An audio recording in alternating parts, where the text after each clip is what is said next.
4 p.m. tomorrow. Before we come to Prime Minister's questions, I would like to point out that the British Sign Language interpretation proceedings is available to watch on Parliament Live TV. We start with questions to the Prime Minister. Dr. Philippa Whitford. Question number 1, Mr. Speaker.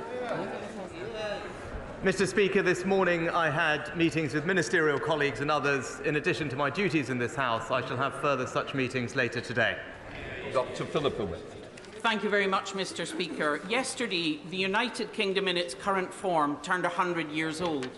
But neither the Prime Minister nor the leader of the Labour Party seem to recognise the challenge of the Supreme Court ruling as to the very nature of the Union. He didn't answer me 2 weeks ago, so can the Prime Minister clarify if he still believes the UK is a voluntary union? And if so, can he explain the democratic route by which the people of Scotland can choose whether to stay in it or not? Well, Mr. Speaker, we fully respect the decision of the Supreme Court and believe strongly in the United Kingdom. And as I said to the Honourable Lady last time, we will work constructively with the Scottish Government to deliver for the people of Scotland. Anthony Brown. Thank you, Mr. Speaker. Financial scams are the most common form of crime, causing immense emotional and financial distress to millions of people. And government efforts in this matter have tended to focus on making sure that scammers can't launder their proceeds of crime and that victims get compensation. Both of those are really important, but they're acting after the scams happened. Does my right honourable friend, the Prime Minister, agree with me that government departments, regulators and industry, perhaps guided by an anti-scams task force, could do far more to stop scams happening in the first place? And will he meet with me to talk about this?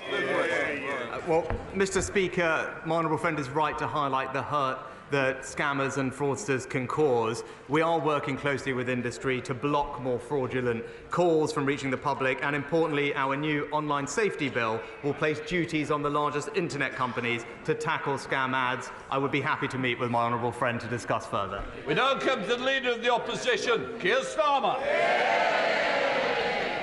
Thank you, Mr. Speaker. Can I start by welcoming the new Member of Parliament for the City of Chester to her place in this House. It's the best result for Labour in the 105 years we've been fighting that seat, and I look forward to working with her to build a better future for the people of Chester. Mr. Speaker, the Conservative Party promised the country it would build 300,000 houses a year. This week, without asking a single voter, the Prime Minister broke that promise by scrapping mandatory targets. What changed? Mr. Speaker, let me start by also welcoming the Honourable Lady to her place. Now, the Honourable Gentleman comes here every week, and I know he's focused on the process and the politics, but I don't think he's actually taken the time to read the detail of what we are doing to improve our planning system. So let me just explain what we are doing. Mr. Speaker, we are protecting the Greenbelt. We are investing millions to develop brownfield sites. And we're providing support and protection for local neighbourhood plans. Just this morning, the Shadow Housing Secretary said, communities should have control over where homes are built and what sort of homes are built. That's my position, that's her position. What's his position?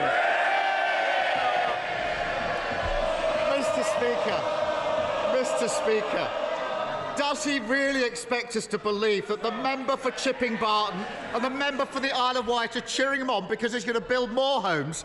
Pull the other one. I'll tell him what changed. His backbenchers threatened him.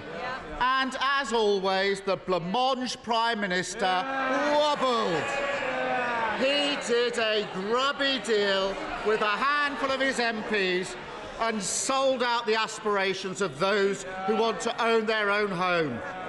Was it worth it? Mr. Speaker, as ever, engaging in the petty personality politics, not focused on the substance. Again, let me explain what we're doing. We're delivering what I said we would do. We're protecting the character of local communities. We're cracking down on land banking and irresponsible developers. and we're giving people a greater say in their decisions. Just this week, Mr. Speaker, just this week, on Monday, the honourable gentleman said the government should be giving people more power and control. Now he seems to be opposing that policy. It's only Wednesday. I know he flip-flops, but even for him it's pretty quick. Mr. Speaker, he's forgotten. Last week I offered him Labour votes to pass these housing targets because this is bigger than politics. The former Housing Secretary on their side said scrapping mandatory targets would, this is his words from their side of the House, be a colossal failure of political leadership.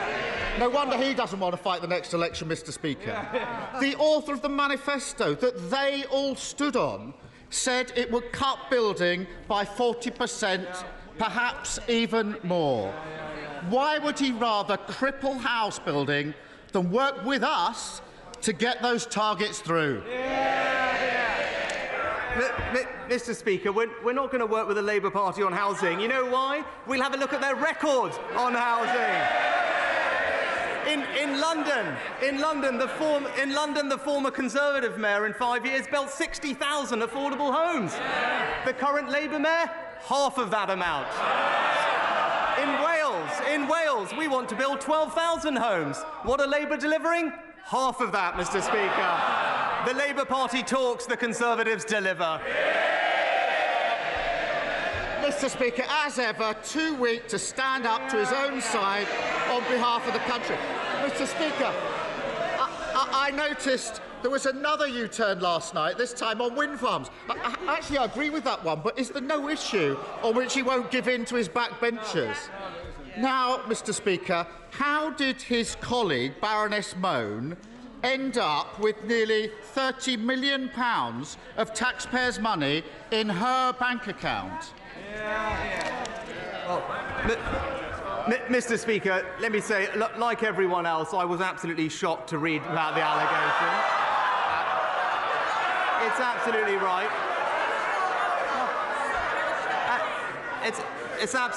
It's absolutely right that she is no longer attending the House of Lords and therefore no longer has the Conservative whip. Again, the one thing we know about the honourable gentleman, he is a lawyer. He should know there's a process in place. It's right that that process concludes. I hope that it's resolved promptly. But I'll say one thing, Mr. Speaker, because I tell him what is weak. I tell him what is weak is not being able to.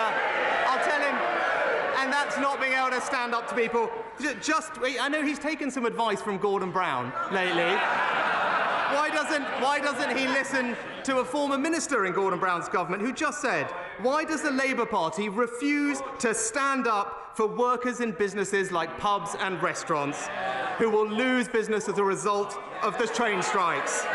Labour should stand up for working people. If he's strong, that's what he should do. Mr. Speaker, it may not seem like it, but he's supposed to be the Prime Minister. This morning, his Transport Secretary said that his flagship legislation on strikes, this is what he said this morning, his Transport Secretary, you might want to listen to this, is clearly not going to help with the industrial action we're facing. He should stop grandstanding, stop sitting on his hands, get round the table and resolve these issues. And everyone can see what's happening here. A Tory politician got their hands on hundreds of millions in taxpayers' money and then provided Duff PPE, and he says he's shocked. He was the Chancellor. He signed the cheques. How much is he going to get back? Mr. Speaker, it's right that he brought up legislation with regard to strikes, and I'm very happy to address it, actually. So hard-working families right now in this country are facing challenges. The government has been reasonable. It's accepted the recommendations of an independent pay body, giving pay rises in many cases higher than the private sector. But if the union leaders to continue to be unreasonable, then it is my duty to take action to protect the lives and livelihoods of the British public.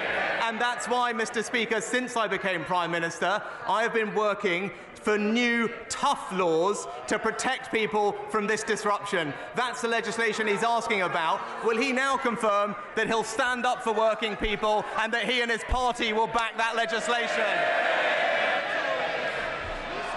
Mr. Speaker, he's obviously not heard what his Transport Secretary said about that legislation this morning. And it's obvious why they're so opposed to Labour's plans to clean up Westminster. They all voted for tax rises for working people, while one of their unelected peers pocketed millions flogging dodgy PPE. Should be ashamed. Now, Mr. Speaker, I want to raise something that is worrying parents across the country. Our hearts go out to the families of the children who've tragically died from the outbreak of Strep A in recent weeks. I'm very happy to work with the government on this. So can he take the opportunity to update the country on the measures the country is taking to keep children safe this winter? Well, Mr. Speaker, my thoughts are, of course, with the families of the children who have sadly lost their lives. We are seeing a higher number of cases from Strep A this year compared to usual. What I can say is that the NHS, who I have sat down to talk about this, are working very hard to make sure parents are aware of the symptoms that they should be looking out to, because this can be treated appropriately with antibiotics. There are no current shortages of drugs available to treat this, and there are well-established procedures in place to ensure that that remains the case. And the UK SHA are monitoring the situation at pace, and what they have confirmed is that this is not a new strain of Strep A, so people should be reassured about that. There is no reason to believe that it has become more lethal or more resistant to antibiotics, so the most important thing for parents to do is look out for the symptoms and get the treatment that is available for them. Thank you, Mr. Speaker. Airbnb-type short-term lets provide a positive experience for many holidaymakers, but too many